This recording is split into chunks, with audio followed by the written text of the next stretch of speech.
कल यानी 18 नवंबर को साउथ की सुपरस्टार नयनतारा की लाइफ पर बनी एक डॉक्यूमेंट्री फिल्म नेटफ्लिक्स पर रिलीज़ हुई है।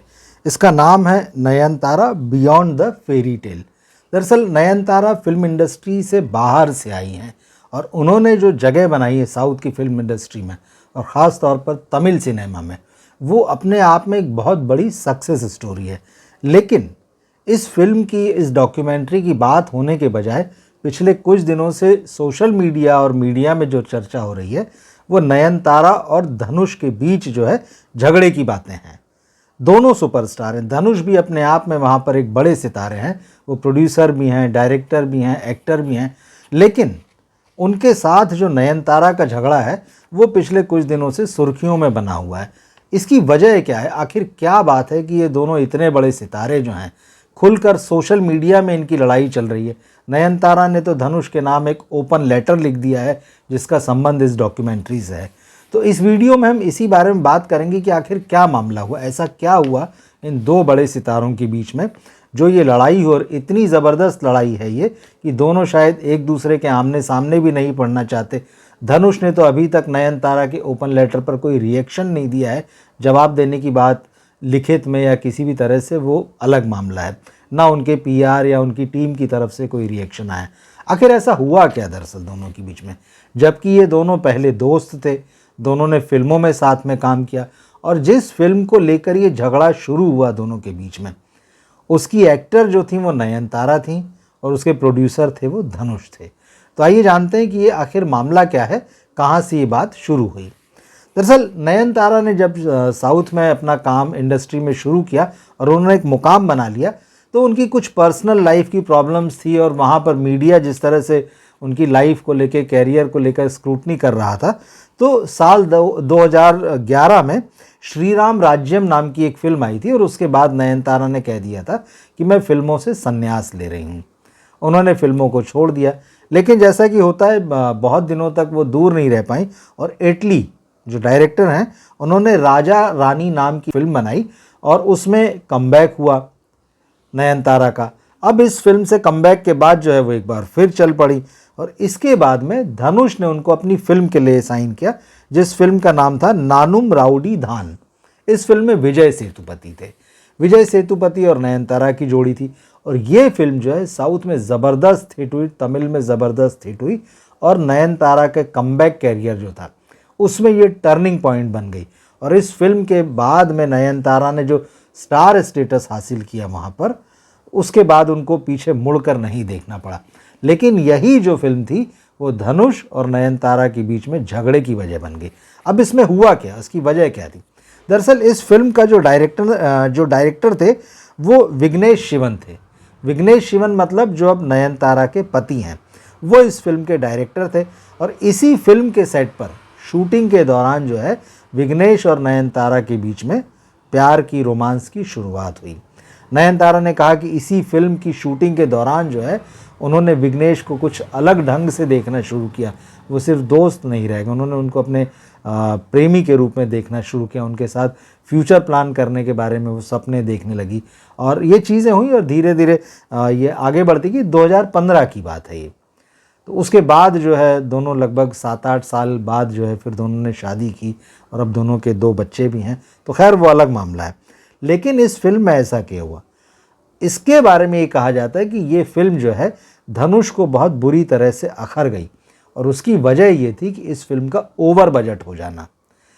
जो ट्रेड की खबरें हैं वहाँ की, जो वहाँ के साउथ के मीडिया की खबरें हैं, वो ये आपको बताती हैं कि इस फिल्म की शूटिंग के दौरान क्योंकि विघ्नेश और नयनतारा एक दूसरे के नज़दीक आ गए, दोनों के बीच रोमांस शुरू हो गया। नतीजा इसका जो है फिल्म की शूटिंग पर पड़ा।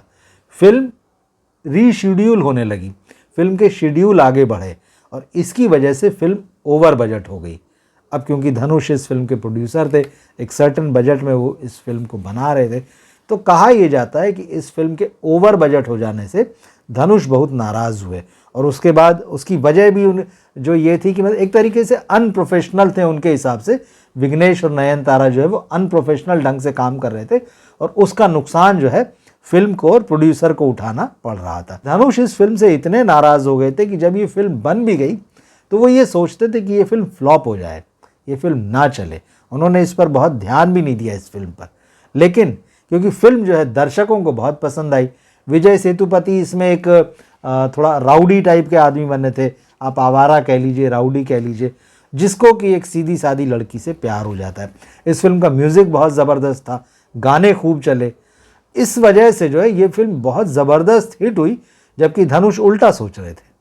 और हिट होने के बाद में नयनतारा के परफॉर्मेंस को बहुत तारीफ़ें मिली। उनको फिल्म फेयर अवार्ड भी मिला उस समय 2016 में, जो साउथ का फिल्म फेयर होता है। तो उस वक्त जो है नयनतारा तक ये सारी चीज़ें पहुंच गई थी कि धनुष नाराज़ हैं, वो क्या सोचते हैं, उन्हें लगता है फिल्म फ्लॉप हो जाए, ओवर बजट, ये सारी चीज़ें।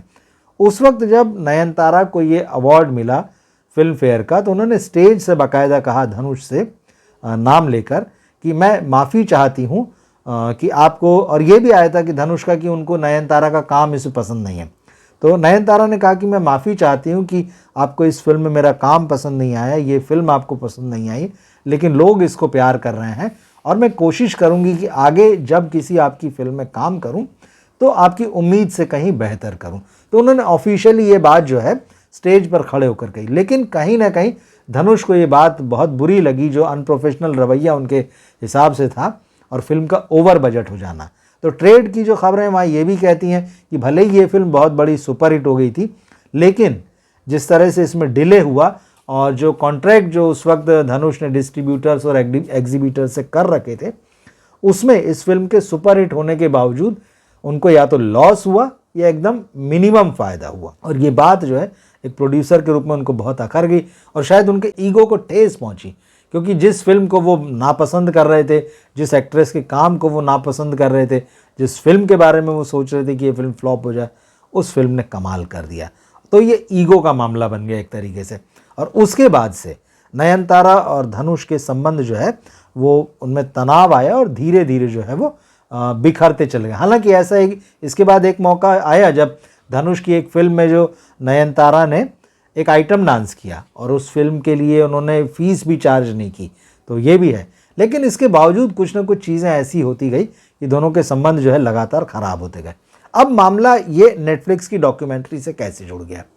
दरअसल नयनतारा की जो डॉक्यूमेंट्री है, ये उनकी शादी के वक्त जो पूरा शूट किया गया था, तो पहले ये हुआ था कि भाई वो शादी जो है उसका एक वीडियो बनकर या उसकी डॉक्यूमेंट्री बनकर नेटफ्लिक्स पर आएगी।